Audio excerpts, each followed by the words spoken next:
Good morning, good afternoon, good evening, and welcome to another episode of Voices for Excellence. I am your host, Dr. Michael Connor, CEO and founder of the Agile Evolutionary Group, and of course, the proud host of VFE. And today's guest, yes, he is the superintendent of Telluride School District in Colorado, former superintendent of the year in Vermont. But John and I, we share one thing in common that we love. We're both from the great state of Connecticut. Go Huskies. It is just an absolute honor to have one of my friends, one of my CT brothers, as I like to say it, Mr. John Pandolfo.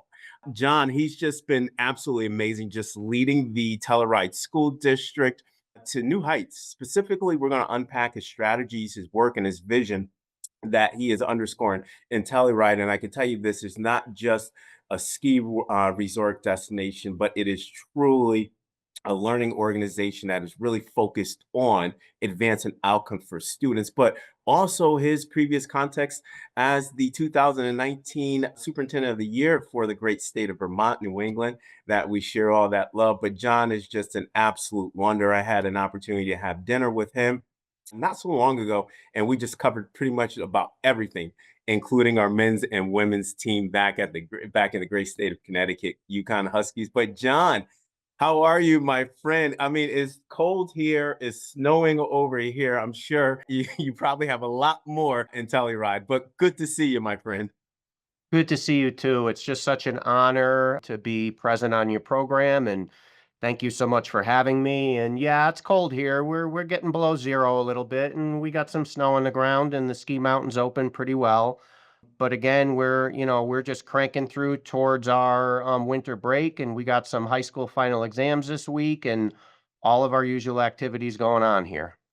John, it's just an absolute pleasure. And like I said, thank you for the opportunity for me to come up there and have that experience because I tell you, to my VFE audience, you want to talk about culture that is conducive for all, intentionality around John's team to build that culture for all. It's just absolutely impressive. We're going to unpack that today. But John, when leaders, and especially I want my viewers to get to know who you are, right? Because leaders across Colorado and Vermont, especially rural school leaders across the country, they know who you are. But for people that don't know who you are and is going to engage in your leadership signature, what song, what songs define your work in the education ecosystem, specifically in Telluride School District? That's a tough one in a lot of ways, but as I thought about it, the song that came to mind for me is Don't Stop by Fleetwood Mac. And it's really a hopeful song. It's looking to the future. It's thinking about kind of everything we have in front of us, but what we do. And if I remember correctly, it was also the inauguration song for Bill Clinton when he was inaugurated in 1993. So, Yeah, yeah. And I tell you, John, when we think about, right, don't stop. And we had this conversation when we were at dinner in Telluride, is that the change, the rapidity of change, transformation within the education ecosystem is happening so fast, how we're catching up, to this rapidity of change, we have to accelerate a little bit more. But here's the thing, right? We can't stop. Don't stop because as the economic threads and trends are changing, we have to be in alignment with those changes. And specifically, your leadership signature is underscoring that in totality. So we can't stop. I think that if we stop, I don't know what will happen. Well, we might fall off the mountaintop of and get all the snow, right? Or from the ski resorts. But you became superintendent of schools in Telluride School District R1 in 2020, right? So, as I stated at the outset, most people know Telluride as this luxury ski destination. But for my viewers, John, you have such a compelling vision that you want to realize and ensuring that the logic model is being executed with this level of strategic intent. But what is the vision of your learning organization and specifically the innovative initiatives that are being underscored through your strategic plan? That's part one. But the second part, John, is as the former superintendent of the year in Vermont, what did you learn from that leadership experience? to deepen and strengthen your tenure in Telluride? Well, thanks for that. There's a lot to unpack there. And I think I'd like to start by just saying one of the things that we changed our focus on just a little bit this year, a very small tweak, is kind of adjusting our mission vision statement. We moved it to say that, each and every student will achieve personal success through quality education. And we really made the shift from all students to each and every student, largely because we wanted to get away from this generalization of all, which tends to make you think of students as a group, and really get to this each and every. So, we're looking at every student and as an individual. We're seeing what every student needs. We're making sure that we're paying attention to what, each and every student wants and what each and every student needs. And again, we're a small system, but we have a lot of diversity within the system we have. So it's important to really look at that individuality. Further on, our global end statement that we use through our policy governance model kind of states that our school district will support each and every student, again, through quality academics while addressing individual needs within a safe and healthy community. We can't emphasize safe and healthy enough in this day and age, and we've really decided, that has to be a high priority of what we do. Again, that addressing individual needs is so important because every student needs something just a little bit different, and how do we make sure we meet those needs? And then, quality academics, we always want to have, and we kind of strive for that. So, what we did for the year that we're in, and then, working a little bit into the future, is a set of initiatives, goals, if you want to call them those, starting with one that relates to belonging and inclusion. So, we really are looking to cultivating a sense of belonging through diversity, equity, and inclusion to create a community that is respectful, empathetic, and joyful. And we live in a place that is, people come for fun. So the joyful part is very important. Our students largely, a lot of them really enjoy all the things we can do in the outdoors, the beauty of our surroundings, just the adventure aspect of what we have. And we are also somewhat isolated. So this piece about really being empathetic and understanding the world around us in a respectful way is so important, and we gear a lot of our work towards that. A, this is foundational work. B, this is necessary work. This is a necessity within any learning organization as the demographics shift. And C, thank you, right? Because, John, I really want to extract the polarization from this. And I want to be able to interject the strategic intent that is lamented by data metrics regarding this. Let's clarify a misnomer about Telluride. Can you just identify what your student demographics are and how they're shifting and the need for this critical work around the focus around belonging and inclusion and how that is, I like to say, accelerating the process of quality academic needs or quality academics and reaching that each on an individual level. But I want to extract the polarization because once people hear DEI, they automatically think there's some type of political context to this. No, your focus around DEI and belonging and inclusion is a strategic and I like to say statistical strategy to be able to meet the needs of your students. But can you just clarify a misnomer about Telluride and the student demographics and how they're changing? We have a growing Latinx community, students of color, and people tend to think of certainly this end of Colorado as being very white, very rural. We are a lot of that, but our Latinx population, Spanish speaking population is, anywhere between 20 and 30%, depending on the measure that you look at. Within our school system, official demographics around 25%, higher in the community. And you might not think of a mountain town at 9,000 feet with a lot of snow as being like a location where folks are going to come to for that. But I will say we have a strong community of, Spanish speaking folks. They are a community that highly advocates. We're very proud of that and a lot of real involvement. Some of that is just what you need to run a resort community. But I think a lot of our Latinx folks take a real active part, and I'll unpack some of that later as I talk about things within our own school system. But it's something, again, that we're really proud of, both the leadership in the community, our student population, what we're able to do to really try to serve that population. And as you said, I think some of these strategic initiatives are really there to meet the needs of these students, and meet them where they're at and really try to foster a school community that is going to be beneficial for them. And that's a lot of work.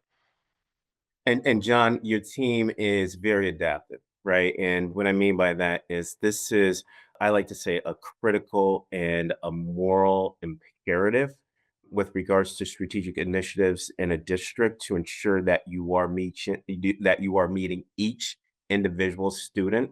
And to my VFE audience, when John state that roughly about 25% of his population represents the MLL family, the national average is roughly about 10%. Colorado state average is 10%. So you're seeing John's student demographics and population shifting in accordance to the national aggregate, which by 2026, 57% of our students are going to be Black and Brown in public education. So, John, and I said this to you in person, and I'm going to continue to say it to you.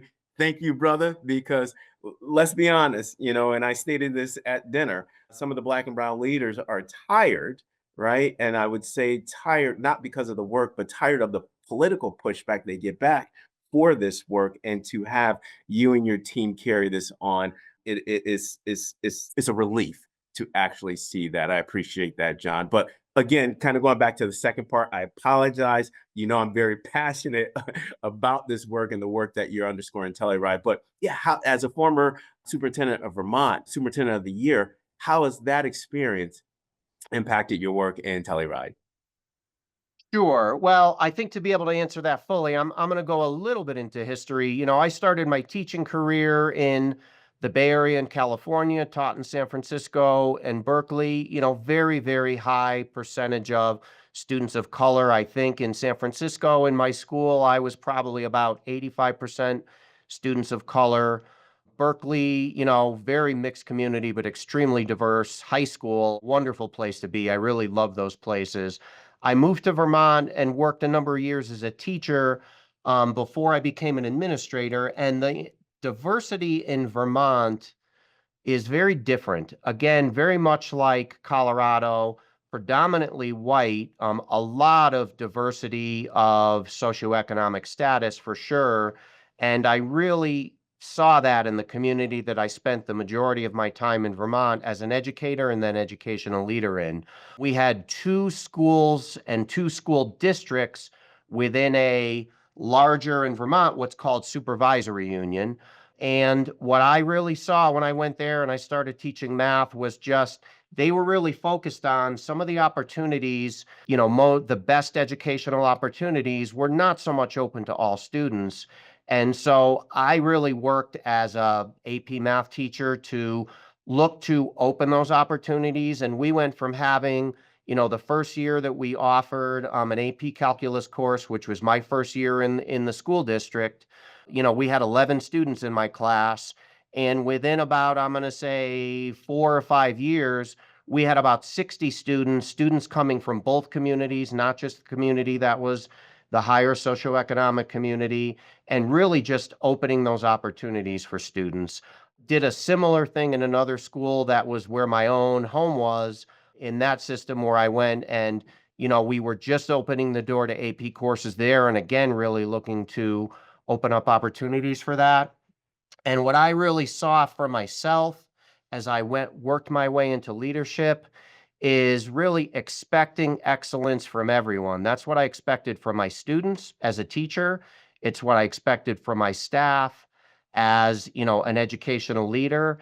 And the way that you really can expect excellence from people is when you demand it from yourself and you just really try to exemplify it in the best way that you possibly can. I'll say that another really important part was developing relationships as I using the relationships I had developed as I moved into leadership. And it was interesting because I had some folks who had been longstanding principals in a district that really had a lot of, many multi-generational families, long time living in the community of Barre, Vermont, wonderful community. I had some folks who had been principals for decade or decades, and I had been a teacher, sometimes teaching their kids, sometimes within their school, but all of a sudden I'm moving up and being their boss as a superintendent. And that can be a pretty interesting relationship and transition in relationship with folks as as you move into that situation. And I will say that, you really have to be again the best that you can be to do that, and not be afraid to challenge and hold people accountable, maybe who have a higher level of seniority, maybe who have been in what they've been doing for a while, have kind of belief set, but it really brings out the best in people when you can work forward and kind of challenge some of those beliefs and move towards them.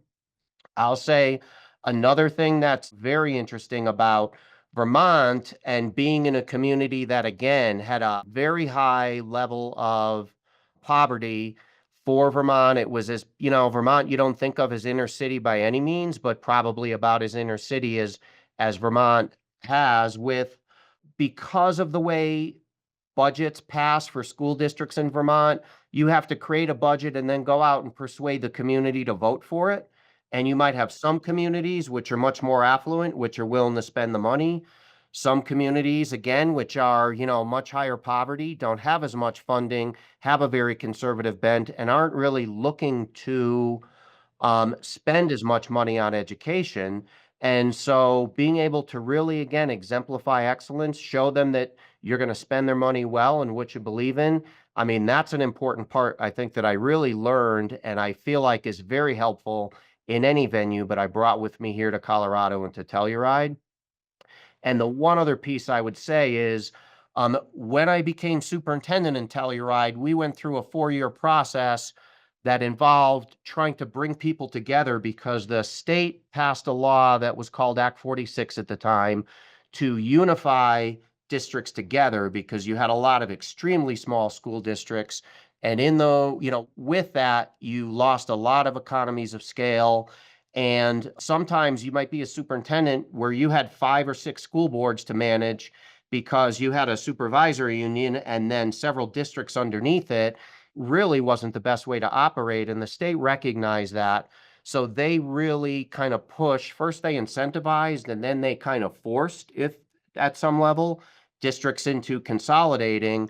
And that really means trying to, again, bring communities together who are different, who are used to having their own control.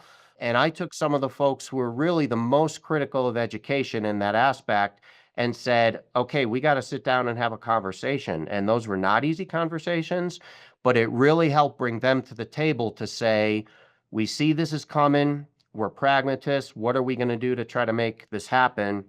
And when we finally ended up coming together as a single district, which we never did by the incentives, but actually ended up being forced to, at least when we came together, we had a solid plan. We had a lot of people who were invested in kind of making it work. And so that kind of was at some level, my legacy of my time in Vermont. I certainly hope there was more to it than that, but really trying to take that community and help them realize we do function better together. And again, it was when you have sometimes a community that has its own identity, maybe a more affluent and a less affluent community, and you're saying we gotta bring it together here, that brings out a lot of polarization that we're seeing much more now, several years later, but was truly present at the time. And you know, trying to help people understand what is best for kids and what's really going to do the best in that. So, to sum all that up, I would say the things that I feel like are so important are in trying to do all that kind of work are excellence, integrity, transparency, and fairness. And as an educational leader, you really have to be able to walk that walk that you're talking when you're talking about doing that stuff.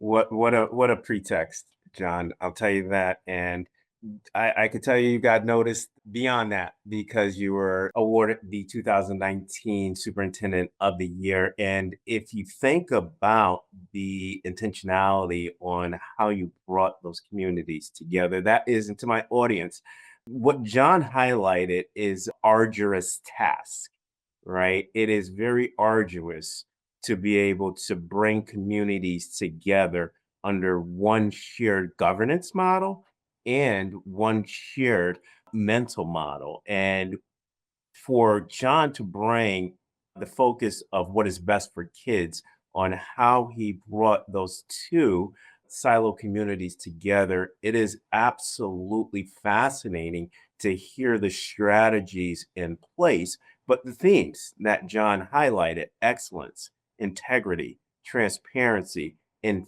fairness. Those are all essential to building a shared culture focused on what is best for kids. Thank you for that, John. And John, as you know, and I think many of my VFE audience does not know, but before I became chief academic officer, I was an assistant superintendent of teaching and learning for a small urban rural community, right? I was in that position for roughly about 6 months before I moved into the CAO job in a larger urban district. But I have this affinity for rural education, right? And it was, I like to say, reinvigorated this past year when I attended the National Rural School Conference that was in Savannah, Georgia. Executive director who just recently retired, Alan Pratt, done a phenomenal job and just was able to speak with him in depth regarding rural school education, legislation, policies across the country. And I've become, and always have been, but now become more of a steadfast advocate for this community. But you're a member of the Colorado Commission of Education's Rural Education Council. Now, you have been advocating for rural education for pretty much the entire of your tenure in the education ecosystem. But I believe now we need to have more of a deeper discussion that's beyond the suburban and urban context. So, as one of the leading voices within the rural school sector across the country, John, what are the priority points of advocacy that we, the VFE audience, including myself, should boldly highlight from a legislative, policy, governance, and education agency lens? Yeah, I mean, that's a great question, Mike, I have to say, because I feel like we really do have a divide, and I feel like there really can be a lack of understanding of how different the needs are in rural than, let's say, urban and even suburban. So take, for example, Colorado. We have 178 school districts in Colorado, but the vast majority of our population is really just in a couple of handfuls of those 178, mostly in the metro area, a couple bigger cities around. And I think what our state struggles with is trying to define educational policy that meets the needs of all and is not a one size fits all.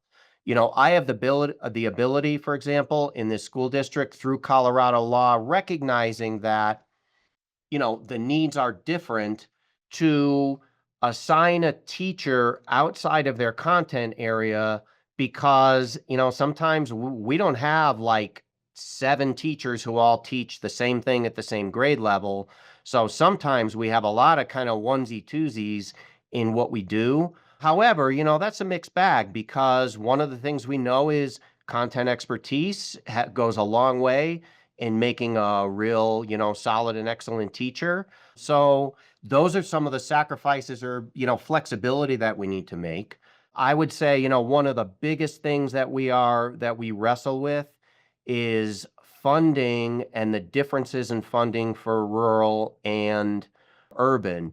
And if I go back to my time in Vermont, what are the reasons that my district was able to function and get the results we got at certainly a lower per pupil cost for student education than some of the smaller districts around Vermont, because we were some on the larger side, was we had a level of economies of scale. And so even though I wish we could have had equal funding per pupil, to what a lot of the other districts had. It allowed us to at least make do on what we're able to have our community fund. But I think in funding in Colorado, and I think across the board, there's a lot of factors. Right now in Telluride, the cost of living is incredibly high.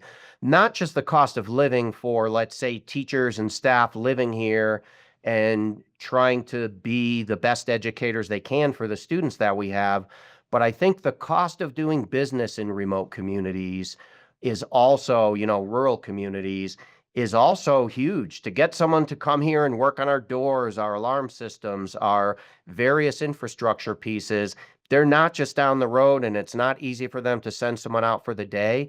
So there's a huge undertaking with that.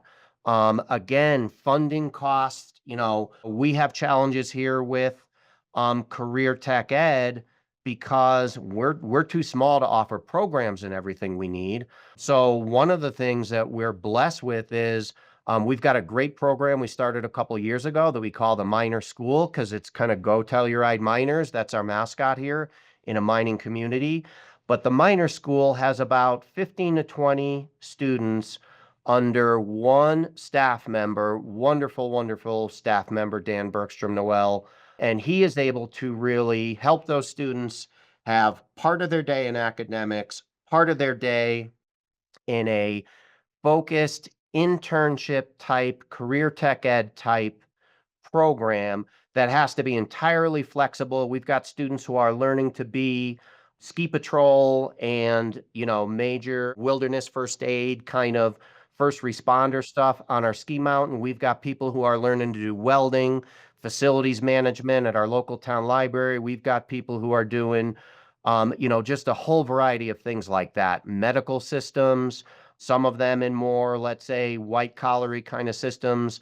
But that's not something that we would be able to do with our standard, having them meet our standard 7-period day.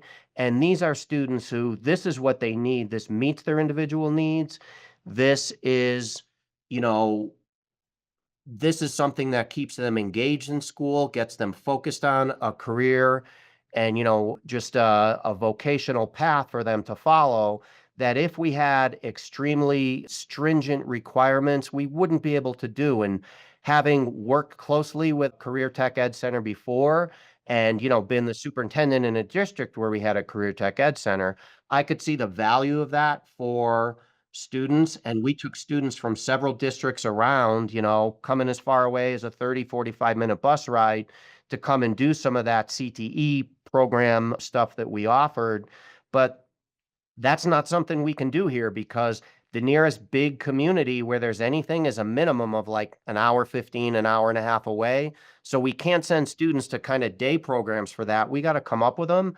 And while we have a richness of opportunities in Telluride, because for a small rural remote community, there's a lot going on here. Not all of our small rural remote communities in Colorado and throughout the country have that opportunity of something so close. So, those are some of the challenges we face, but some of the opportunity for allowing the flexibility for innovation that really is needed in order to give students the best they can have.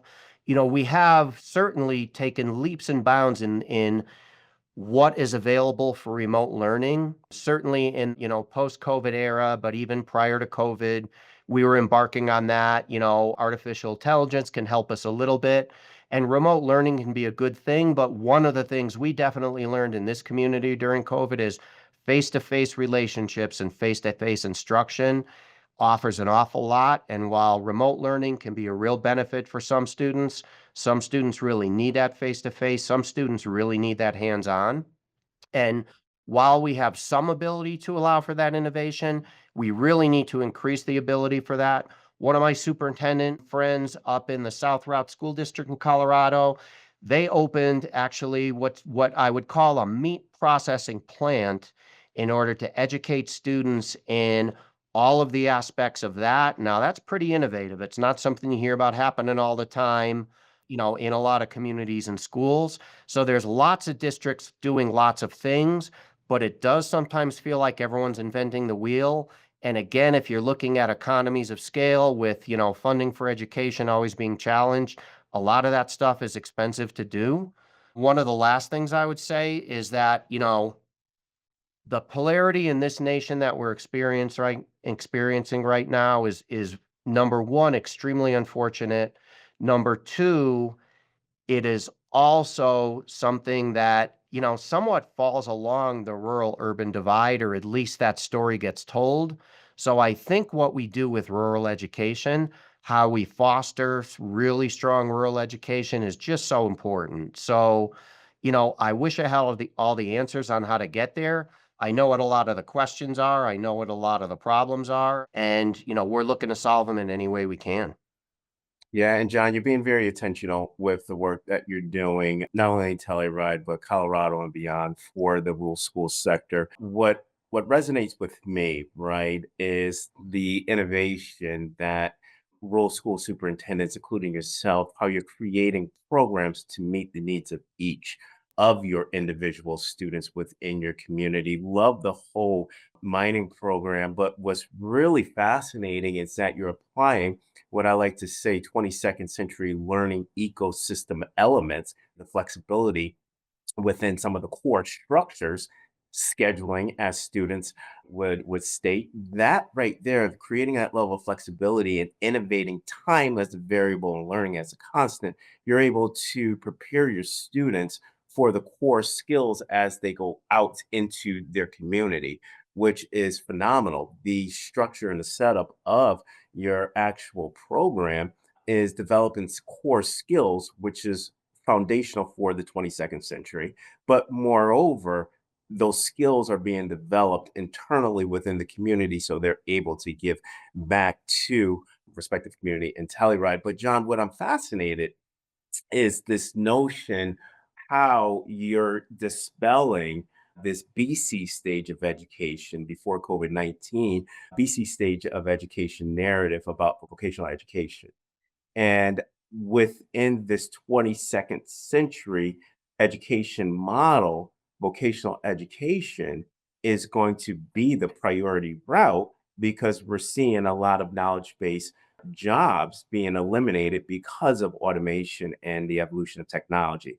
I always say that we can't just have our students college and career ready, but they have to be college ready if that's one of their choices, career ready, of course, but digital readiness, the skills and the digital reciprocity between each other, because this segues into our next question, John.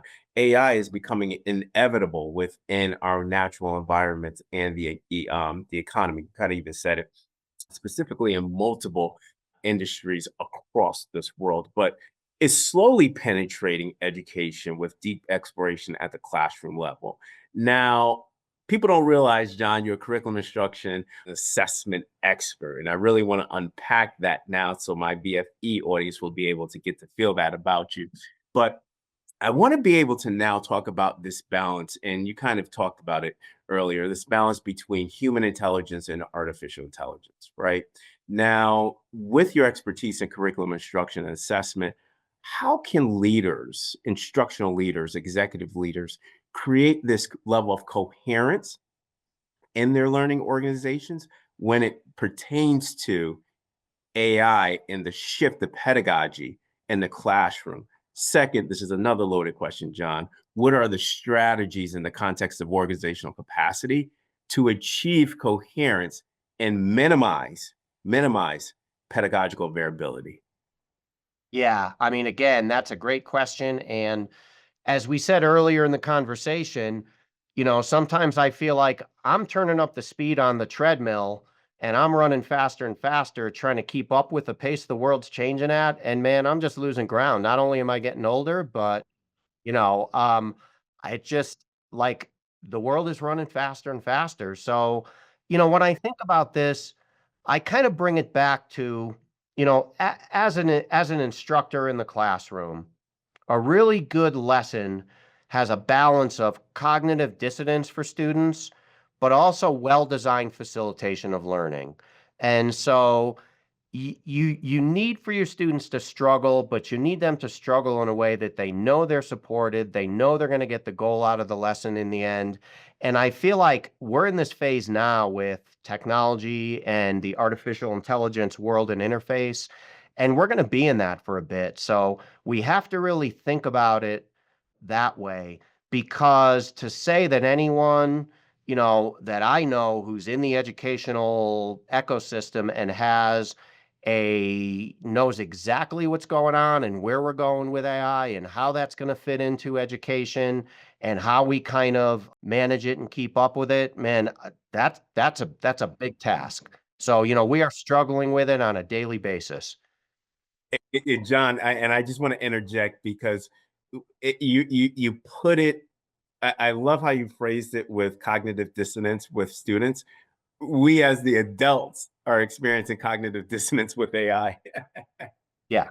And I think I'm experiencing more than a lot of students are, honestly. Just like, again, I'm an old dog and it's a new trick and we're working on it and we're trying to learn it. And I will say this, it was a very short time ago that I think the vast majority of educational systems, and I think we've moved beyond that now as a whole, not everyone, but that, we were in a level of denial and there was a belief that we don't want this. We just need to lock it out and that'll work. That approach, it's never worked. It didn't work with calculators. It didn't work with word processors. As a math teacher, when graphing calculators were just coming out, at the high school level, it didn't work with graphing calculators. I even think about spell check, all those different things where we kind of said, students can't add and subtract as well as they used to because of calculators. Well, that's true, but we got to use them as the tools they are. We got to know how to shift our instruction, shift our expectations, and really help, in that case, from the reasoning stand front. And maybe the tool can do some more of the legwork, and it leaves us to do, as you said, Mike, kind of that human interface, that how do we think at a higher level?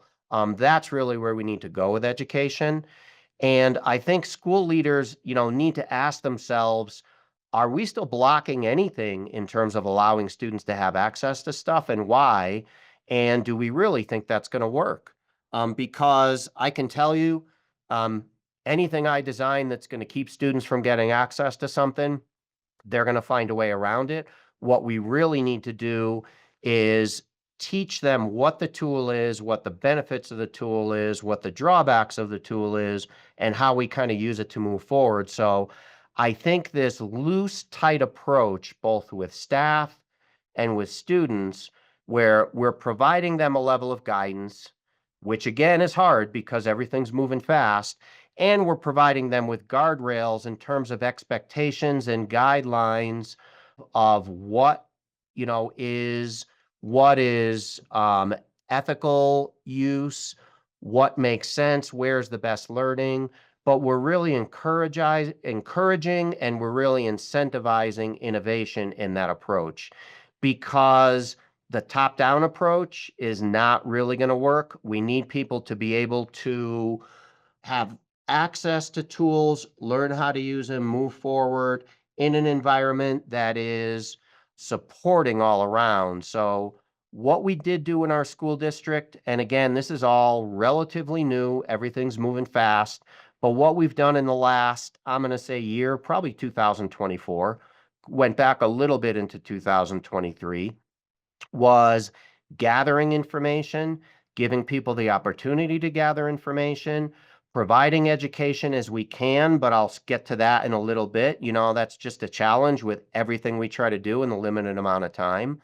We had some of our local experts. Again, we're fortunate to be in a community where there actually is a lot of technology and innovation going on outside of our walls. And we had some folks who are parents in our district or members of our district who are willing to come in and talk to staff, talk to parents in the evening, tell them everything they know about AI, what the benefits are, what the drawbacks are, try to get away from some of that like real fear factor, I think, that started with AI and still has a bit of a hold.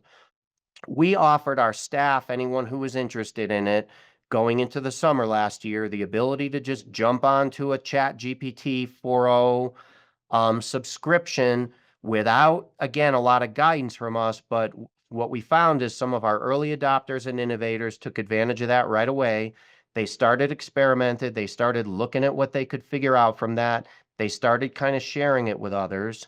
As the school year started, we had some professional development with, again, some folks who are, the most knowledgeable and willing to share information plan. But we also formed, an AI committee specifically for the purpose of investigating some of the new educational platforms that have just come out, recently, and say, okay, rather than having people have focus on, let's say, any of the different educational platforms. We want our tech coaches within the schools. We want our IT team at the school to be able to give people the maximum support and maximum knowledge. So we spend some time saying, let's look at these different educational platforms. Let's vet them. Let's play around with them for a month or two. And let's focus on one that we'll get all our staff access to so that they can get the best support. And as we move forward, we can collaborate well together. So we did do that. We ended up, for different reasons, after all of them bring really great things to the table, how they interface with other, parts of the technical environment, what they offer for, let's say, ease of use, all those different things. But we did settle on one educational platform. We happen to choose Magic School. I know some other nearby districts chose some of the other ones. There's School AI, there's Brisk, there's Conmigo, there's others. But what we did is we kind of focused on saying, okay, let's get to that point where we agree on that. We put it in the hands of staff. We don't tell them you have to use it for this, you can't use it for that, all within, a level of reason and what's acceptable. And now we're at the stage of working to continue to offer professional development. It's never enough because we need 5 times as much PD time for all of the different things, including inclusion, including strong academics, including how to work with technology and AI, all those different things. But in any case, we're trying to provide that support. And I will say, one of the biggest factors that we had, and I've heard it more and more, last week I was with my school board and a couple of my administrators at the annual conference for the Colorado Association of School Boards.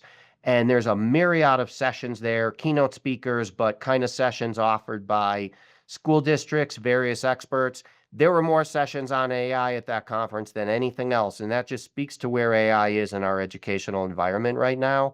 But the thing that just was reinforced there that we had come to is the data privacy aspect of what some of these AI systems really need to be like. You need to scrutinize that for how it applies to your students, your data sets, and everything else. That's the most important and the most critical. So that was one of the huge factors for us. Yeah, John, thank you for that answer and unpacking some of those key indicators that you highlighted. It took a variety of different notes, a lot of different themes, but going back to the TI-80, wow, I didn't think that the graphic calculator that would cause a lot of contention when you were back in the classroom and site-based leadership. Wow, I used to love those things. Anyways, but what I really truly appreciate is that whole, and you snuck it in there, is important as a change management strategy. You had it as loose tight, right? And you highlighted that, which is very important because a lot of the tenets, the elements within the operating model of education is tightly coupled. That's by design, but how you're able to have this loose tight change management approach and underscoring where there was experimentation and tinkering at the classroom level with your early adopters, and then creating this committee around building capacity with different platforms, different technological solutions, data privacy, the scrutiny of data privacy, building the capacity of your stakeholders and your leaders is very, very intentional and important. But I really loved how you identified that the ethics, the access will provide these high level of benefits within your learning organization. And then the intentionality of having the shared approach to building capacity, phenomenal with that. I really loved your initial statement where students for high quality instruction and learning is experiencing this level of cognitive dissonance, albeit is facilitated by the teacher vis-a-vis co-authoring of learning. But John, I really want to touch upon an important point because I think that this is critical. And again, we talked about it or you presented it earlier in this episode, but I want you to unpack it now. And a thread that I just admire about your leadership signature is your intentionality to meet the educational, psychological, physiological, and emotional needs of your diverse student groups in Telluride, right? The vitality, the process that is being underpinned is noteworthy, John, but with the attributes, core attributes, characteristics of Generation Z and Generation Alpha, they're the outliers that we know, the antithesis to any generation that we have experienced in mankind. 57% of the student demographics in public education within the next 2 years are going to be Black and brown.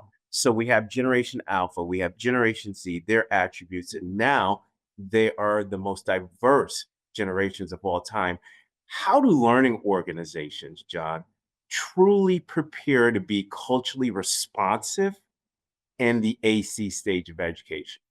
I wish I had all the answers to that as well. I can speak to what some of my beliefs are and what I think we are, what we're doing here in Telluride. Some folks who were here before me started something that I have truly embraced. We have what's called a dual language or dual immersion program.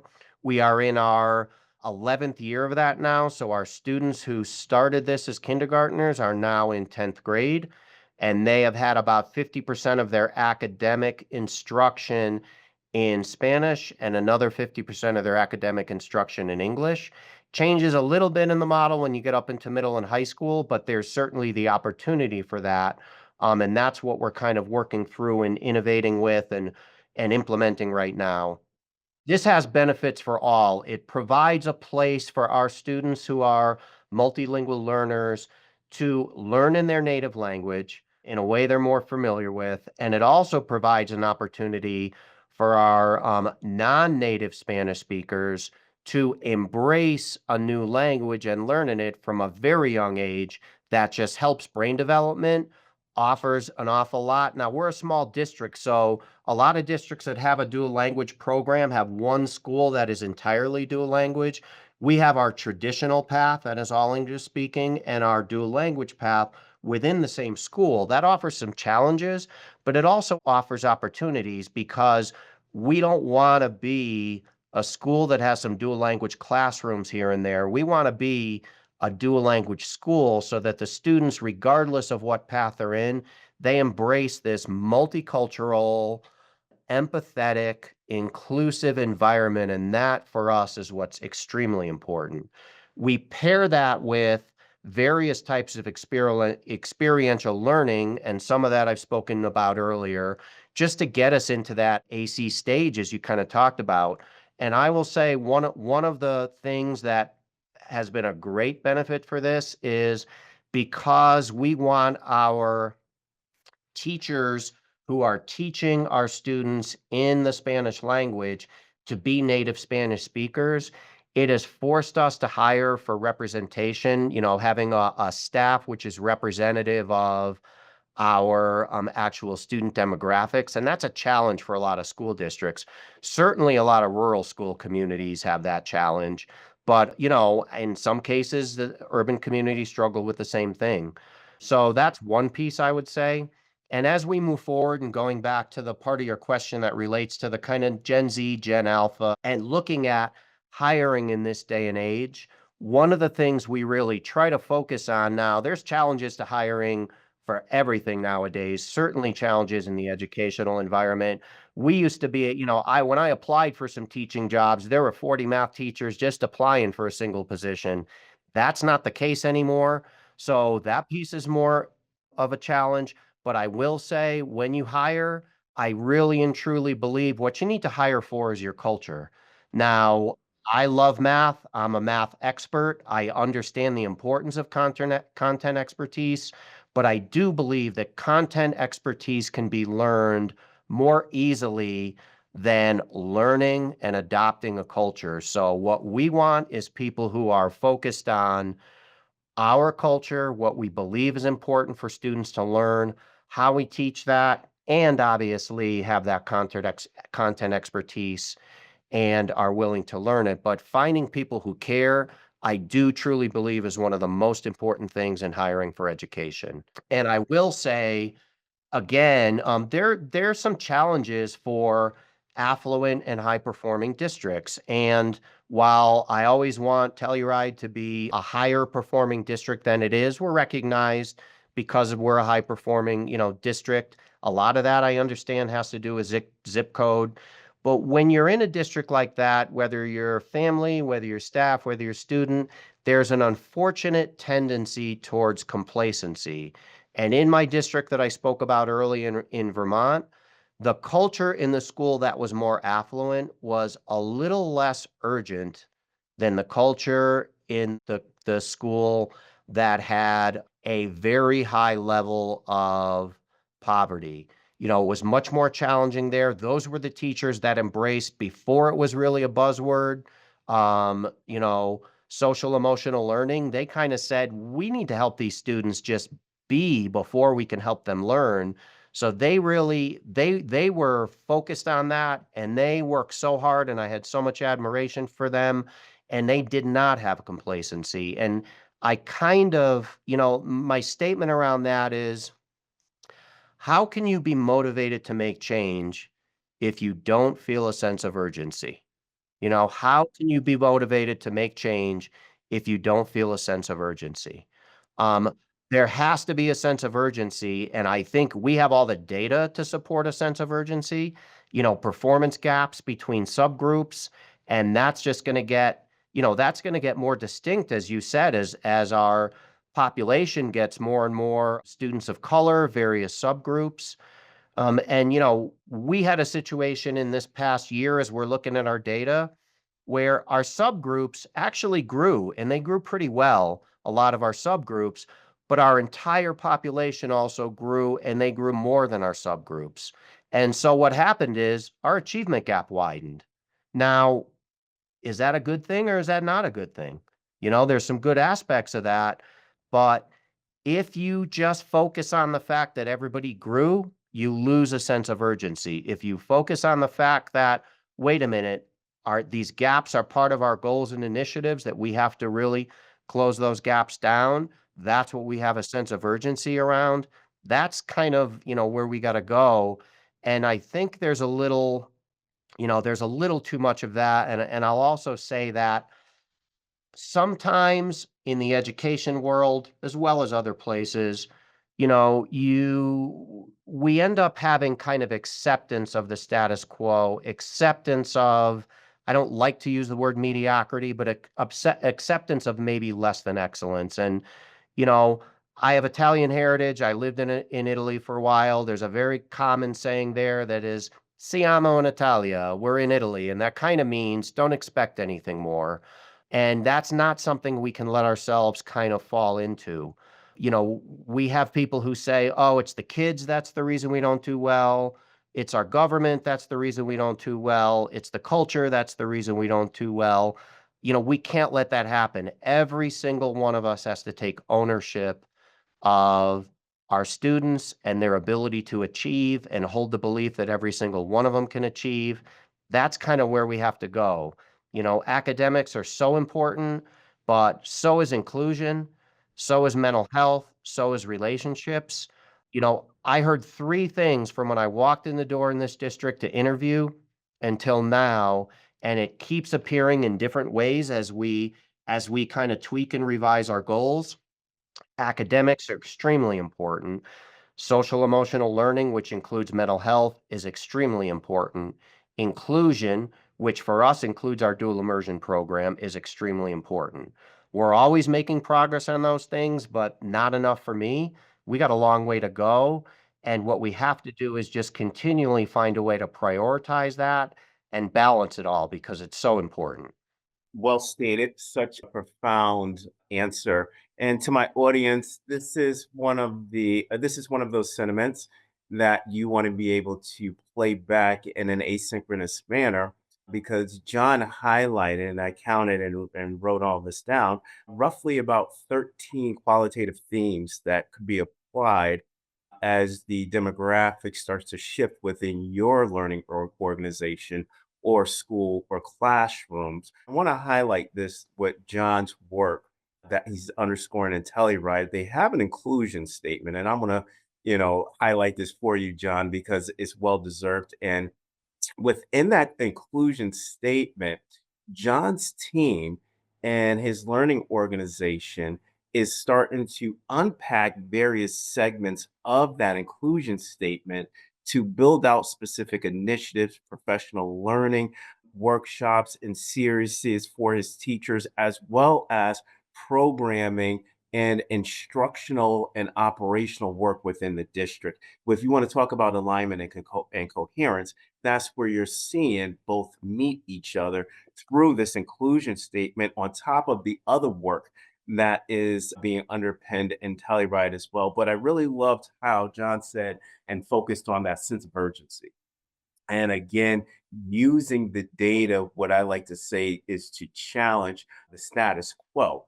And John, I'll use that word for you because I'm out of the game. There's a lot of mediocrity that's going on in education that we have to be able to strategically interrogate as well as investigate to challenge and change the status quo. But thank you, John, for that. But this is the last question on VFE, and I'm going to try to limit you. I know you are a man of many words, many ideas, but I'm going to try to limit you to 3 words, John. Only 3, and I apologize in advance. But what 3 words do you want today's audience to leave our podcast with regards to exactly what you stated, John? Strategic urgency in the AC stage of education. Yep. Well, again, that's a tough one, and as you said, I can be a man of many words. I'm going to say inclusion is one of utmost importance. There's a tendency for checking out in this after COVID era. We see all the time the challenges that phones have for, our adolescents and students. We see the polarity that's in our world, and that's one of the reasons why we move to this each and every adjustment to our mission vision statements to really focus on that inclusion. I'm going to say number 2 is integrity. You know, we can't really look outside in the world right now for modeling of what we need our children to create. We need to be the models for our children. We need to hold those expectations, and we need to really develop students of integrity. And I think the third one, just going back to, the title of your podcast, Mike, is excellence. We have to have the highest expectations. We have to walk the walk. We have to love our children and our staff, and we got to love what we do every minute of every day, because that's what we're here for, and that's what's going to help, our students make the world of the future. Inclusion, integrity, and excellence. What an episode, John. You're a breath of fresh air. And I told you that in person, and I will continue to reiterate that because I've seen firsthand the work that you're doing in Telluride and how intentional you are, how you're focusing on culture, as you're saying, representation matters, and the initiatives and the programming that you are leading in Telluride is going to and is reaching each and every student. Thank you, John, for your work. And to my audience who wants to reach out to you to continue a conversation around the culture strategies that you provide, the change management ideas that you present around that loose, tight couple, and how to inverse that in a standardized model, how would they be able to get in contact with you? All they got to do is reach out to the Telluride School District, look up our website. My own email is just jpandolfo at telluride.k12.co.us. Would love to hear from anyone, continue conversation. And Mike, I just want to say I'm so appreciative of the work that you do, the voices that you bring. I love listening to your stuff. It was so amazing to have you here for a visit with us, and just so grateful. Mr. John Pandolfo, thank you very much. Man, listen, such a pleasure. I can't wait to see you soon. Thank you, thank you, thank you again for bestowing your intellectual property strategies, methods, and leadership signature on BFB. Thank you. Thank you so much. And on that note, everybody, onward and upward. Have a great evening.